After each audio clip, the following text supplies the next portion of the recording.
Hello and welcome everybody to the Project Manager Project Closure PowerPoint. Thank you for attending my presentation here on September 13th, and I hope you enjoy it. First, we're going to begin with the project closure checklist. I'm just going to go right down the list and kind of go over what needs to be done. So the project manager needs to sign off on the completion of the deliverables, making sure that all the backpacks are finished and up to our standards. The backpacks have been delivered to the Army with approval signed.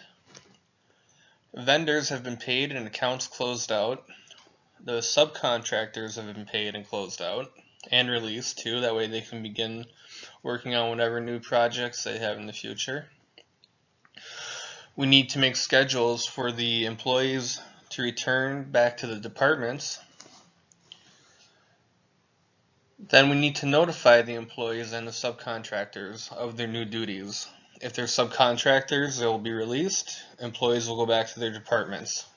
And we will thank the departments for letting us borrow them. We will do an evaluation of the subcontractors and employees and the vendors as well. We will also do an overall project review with the customer, this time being the Army. An internal project review. We're going to be looking for what worked, what didn't work. How can we, implement what worked in the future projects? And what can we scrap? Which will be the checkpoint right here. If we have any leftover resources, they will be allocated appropriately, meaning human or physical. So it could be material, it could be any funds that we have left over, and they would need to go to the appropriate places. That way nothing is wasted. And then the budget was met to the company and the Army standards or customer standards. Alright, successful closure elements. We're going to verify the scope, talk about the administration, which includes the contracts, accounts, and tasks, evaluation, and audit.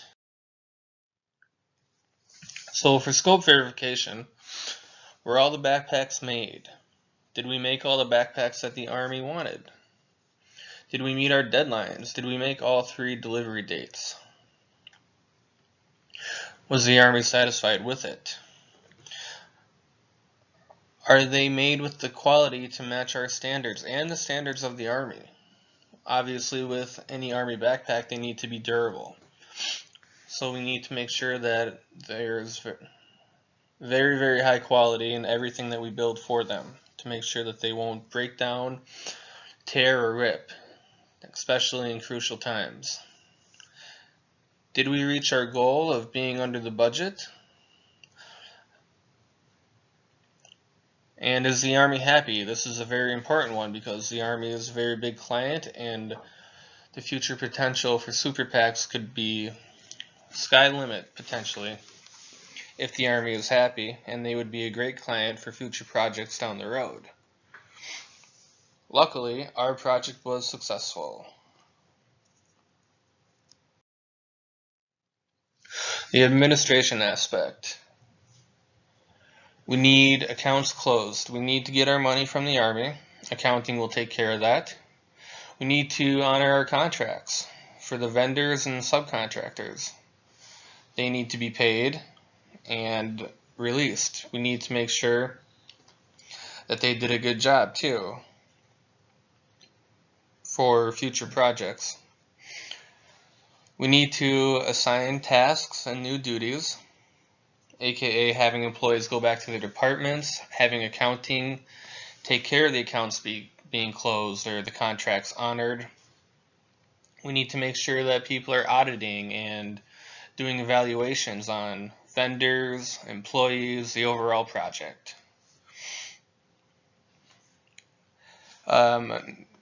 We're going to have the team members return to their original departments as noted before. And as noted before again, leftover resources allocated appropriately. I went over what those were. Could be funds, employees, material. We just need to make sure that nothing is wasted and they get back to the appropriate places within the organization. We're going to have evaluations or audits. So we're going to do employee evaluations, which include work performance and attitude. Now, work performance could be a whole bunch. The quality of the product that the employees are producing. How quickly they're producing it. Will the product be effective? Are they being effective? And then the attitude too, because attitude can be a huge element in the workplace. Did they have a good attitude? Were they showing up to work on time? Were people happy to be around them? Were they happy to be around people? Did they work well with the team? We're going to do vendor evaluation. Did the vendors deliver on time? Was the product quality good or was it poor? The availability of the vendors. Were we able to get a hold of them when we needed to? Or did they kind of ignore our calls? And then how did they handle unexpected events? As noted before, one of our vendors shut down, so we had to quickly call a different vendor. And did they handle it properly? Were they able to get our product when we needed it? There will be an overall project evaluation. Were our resources used correctly? Did we keep everything within the budget? How was our time managed? Was it efficient? Was it not? We need to make sure that we're looking at all these different aspects of the overall project. Did we meet our deadlines? Was the product quality? Not quality? How are the funds? Are we going to have a good return on investment? Are our stakeholders happy? We need to look for what we've learned and where we can improve. So what have we learned from all these evaluations and audits? And where can we improve? So we need to look. Audits aren't a bad thing. They're actually a good thing. They are to pinpoint and locate areas where we can improve. That way we can always be better in the future. We can notice our mistakes and do everything to mitigate them when we have plans down the road. Then we'll make a final report.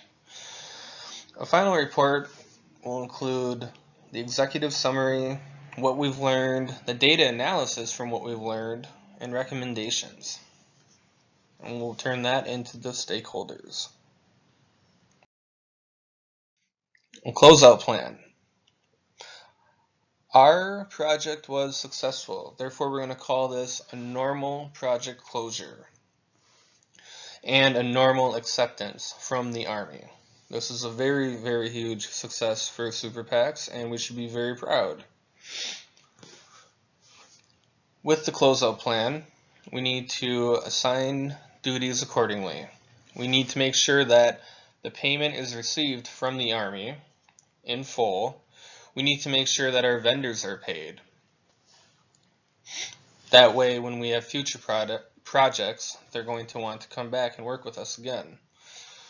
We're going to release our subcontractors and evaluate them to find out if we'd like to work with them again as well. We're going to have employees return to their departments and evaluate them too to see who fit with the team, with the project, and who did not. Evidently, people that performed well are more than welcome to come back, and we'll probably have to find new people to replace the others that didn't perform as hot, if you will. We will complete all evaluations and find out what we've learned. Again, look for areas of improvement, see where we were doing well, where we weren't doing so well, and how we can better ourselves as an organization. We will conduct a final report and turn it in to the stakeholders. And this closeout plan is projected to start at March 1st of 2017 and we'll have the complete overview and wrap-up by June 15th, 2017, which means everything should be done by June 15th of 2017. We need to control for the quality throughout the project. Therefore, we need to make deadlines and make sure that we are meeting the deadlines. We need to find out what we need done by when and how we're going to do it. During this time, throughout the entire duration of the project, we're going to have weekly progress updates, aka lower management will be telling the project manager where their teams are at, if they're going to make the deadlines, any issues that may have arisen within the week. We're going to have periodic reviews throughout the entirety of the project to see how the quality is actually going. Are the backpacks up to snuff? Are the people happy that are working for us? Are people able to finish everything with the deadlines that we've set for them? We're going to make sure that everything is going according to plan, and reviews will be a perfect way to do that. We'll monitor performance too. That'll kind of tie in with the reviews, making sure that the plans are being followed. If plans aren't working, we'll have to make new plans and control. As noted though before, we had a successful project, therefore all plans have been pretty good. Another way for control is we're going to test the product before and after production for all batches delivered. Meaning we're going to test the materials, the radio modules, the refrigeration units before production and turning all that into one super technological backpack.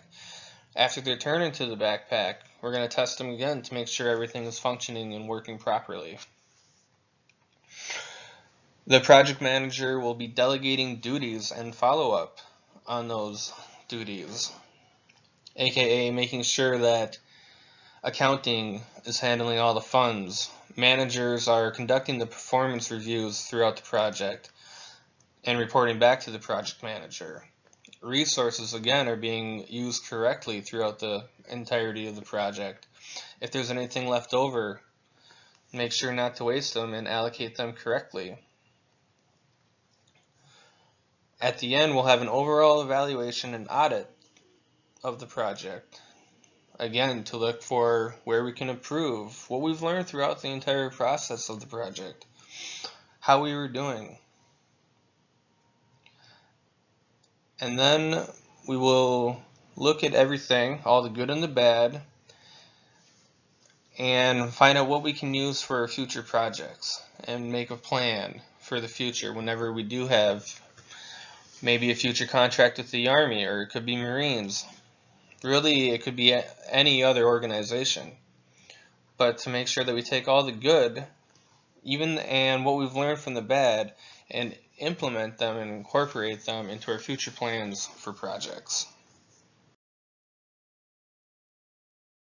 Thank you very much for watching my presentation. I hope you enjoyed it. The next couple of slides actually, are going to be my reference pages. Give you a moment to look them over.